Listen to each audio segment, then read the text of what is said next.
Hi, and welcome to my next update video on my game's remake. This time, I will go over the progress I've accomplished since the last time. However, unlike the first two videos, this one will be shorter.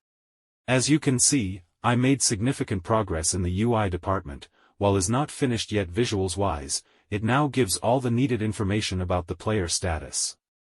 On the left, the player has his life bar, nothing crazy here. At the bottom, is the blood the player currently has. Like I discussed in my previous video, this is the resource used to buy and upgrade the player's techniques through the game, and I felt it was right to put it here, somewhat linked to the player's health, as it plays a big role in it.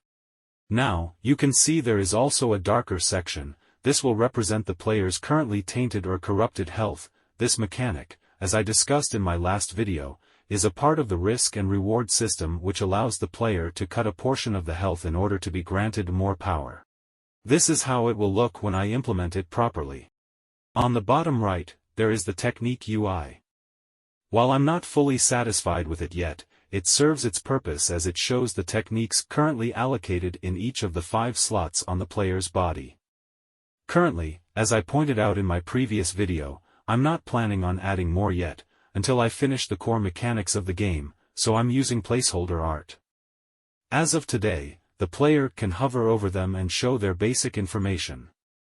On top, the second bar represents the player's energy, used to use techniques. It took me a good time to come up with a system that didn't felt restrictive like a cooldown system or a stamina system that allowed players to waste it mid-combat. What I came out with is a more flexible one, which still consumes energy per technique usage, but it refunds it fully if it actually connects with an enemy. The energy refills completely if a short time has passed since the last time energy was spent. Also, dodging or jumping does not consume any of it, as I feel running out of dodges mid-combat is terrible. The dodge has a small cooldown between rolls instead. Now, let's talk about the last mechanic involving the player as of today. As an extra layer of defense, the player cannot be naturally stunned, flinched, or knocked down constantly with damage. For the most part, damage does not cause the player to go into a small invulnerability phase like in many platformers, but much more like in a fighting game. The player will only be knocked down if certain attacks or thresholds are met, in this case, balance. Balance is a mechanic that allows the player to withstand crowd control effects at the cost of reducing its balance. However, this balance is small and can be broken fast if not careful, especially by big enemy attacks. Once broken, the player will be knocked down by default or otherwise stunned, frozen etc., by the next attack. This grants players a layer of defense in which they don't feel like they are getting stun-locked by lots of enemies. However, this does not mean it comes with no drawback. As of today, the hit which knocks the player down or otherwise applies crowd control effects, is granted a 30% increase in damage.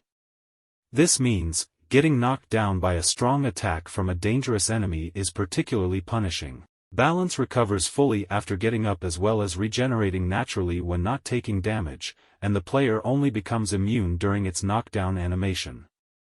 Not all damage will damage balance, however. Things like small hits or damage over time effects will not damage it. All of the previously discussed systems are subject to change and balance as I start developing the enemies. But I had to spend this week creating the art for the UI and the new player animations, as well as all the backend needed, such as damage and all its properties, the energy and balance systems.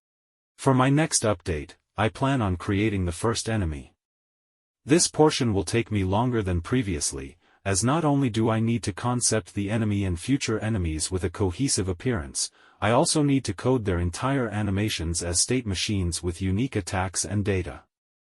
I may create placeholder art to be able to develop the backend faster, as drawing animations is the part which takes me the longest.